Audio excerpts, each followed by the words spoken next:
November 7th, 2006, Chicago's O'Hare International Airport. On an overcast afternoon, an object suddenly appears over the tarmac. A craft that is not on the airport's flight schedule. The UFO is seen by pilots, mechanics, and other airport personnel. Witnesses describe a large disc-shaped craft hovering approximately 1,000 feet over the airport. A United Airlines manager reports the UFO sighting to O'Hare's control tower. This is Sue from United. There was a disc out there flying around. A what? There was a disc flying outside above Charlie 17. The disc? Like a frisbee? Like a UFO type thing. After several minutes, the UFO suddenly takes off. As many as 12 United Airlines employees saw the UFO. But when they were debriefed the next day, they were told not to talk about it. Airline pilots spend hundreds of hours in the air each year, which places them on the front line of the UFO phenomenon. Is it possible they are encountering UFOs and not reporting them? What are they seeing? And why is the public not told about these events? The 2006 incident at Chicago's O'Hare International Airport is just one example. March 1977. Captain Daniels is piloting a commercial flight from San Francisco to Boston when a bright object suddenly appears in the passenger plane's flight path. Captain Daniels and his co-pilot saw what they both described as a large, perfectly round, glowing ball. And it was hovering less than a mile in front of their plane. And whatever this thing in front of them was, it was acting aggressively. The plane makes a sudden left turn, one that is not under the pilot's control. This might have been electromagnetic interference, who knows? But something about this UFO knocked the plane off course. The tower was radioing in. What do you think you're doing? It was chaos. And then it was over. Captain Daniels regained control. But the UFO continues to rapidly approach the plane. The blinding light flew alongside their DC-10 for several minutes, then shot away at a mind-numbing speed that they didn't even think was possible.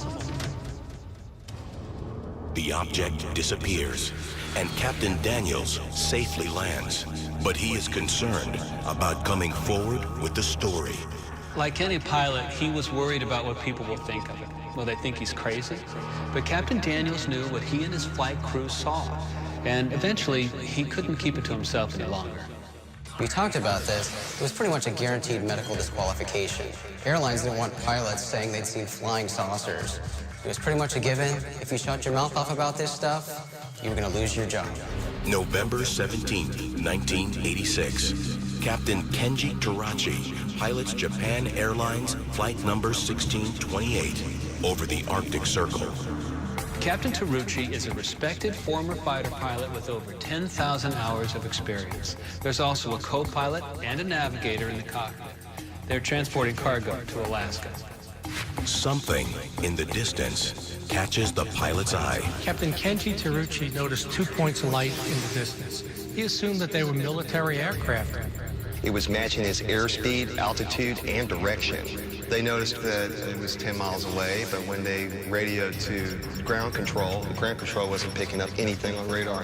The thing was flying as if there was no such thing as gravity. The UFOs then execute a dangerous maneuver. There's more to the story. After the 2 UFOs took off, a third one came.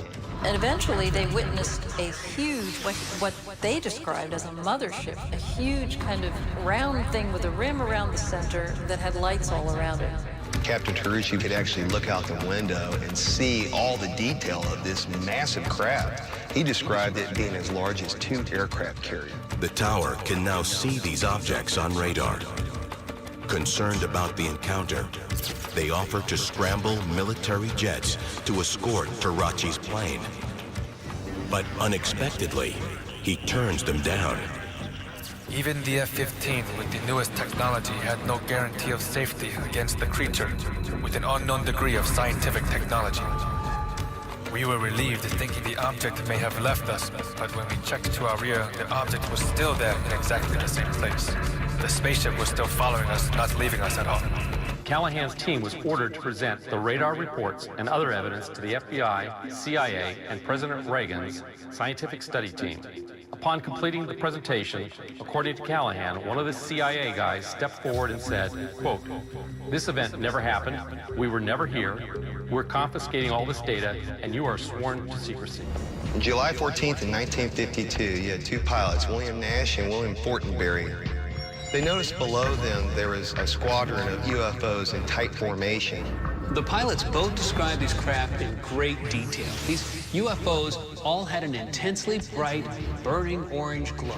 The pilots are observing these UFOs, and they're zipping all over the sky at impossible speeds. And then the UFO formation changed yet again. November 14th, 1956. Captain W.J. Hull pilots Capital Airlines Flight 77 to Alabama. This was 1956, an era when there's a big surge in UFO sightings being reported by pilots. But Captain Hull did not believe in UFOs. During the flight, Captain Hull and his co-pilot observed a bright light in the skies. I saw what we thought was a brilliant meteor. It decelerated rapidly, just as any meteor does when entering the denser layers of the Earth's lower atmosphere. And we expected to see it burn out with the customary flash, which pilots often see.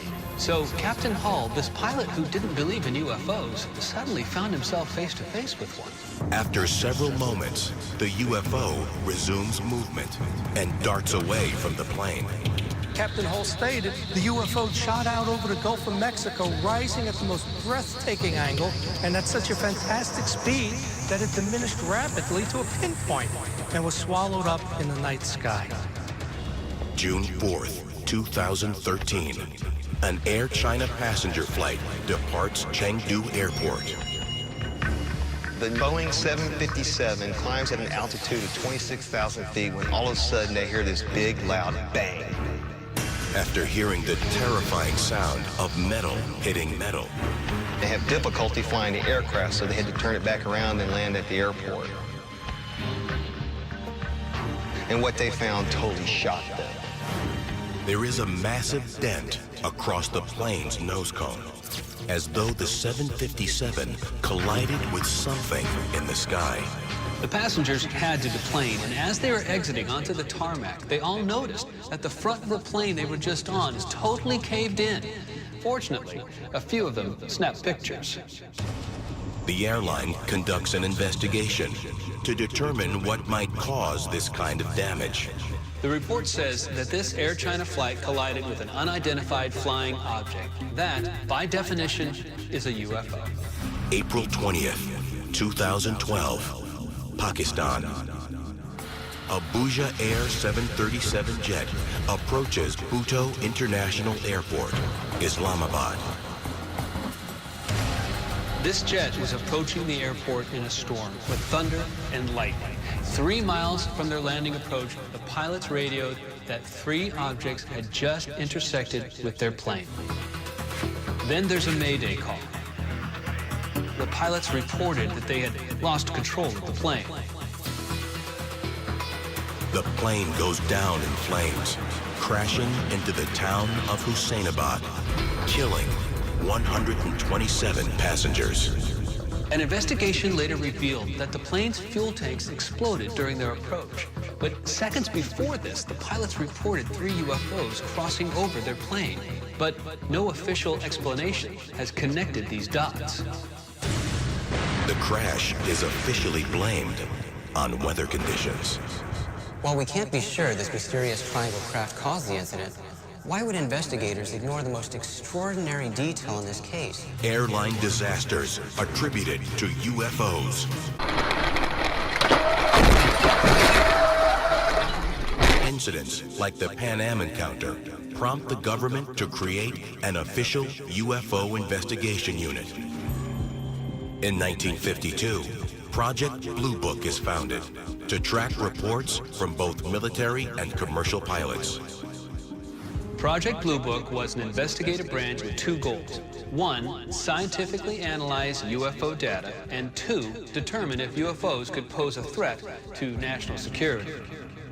Project Blue Book investigates thousands of UFO reports from airline pilots. With Project Blue Book now closed, the government's official position on UFOs is that they do not exist. In less than 20 years, we shift from investigating this phenomenon to pretending that it isn't even happening. Millions of airline passengers fly every year.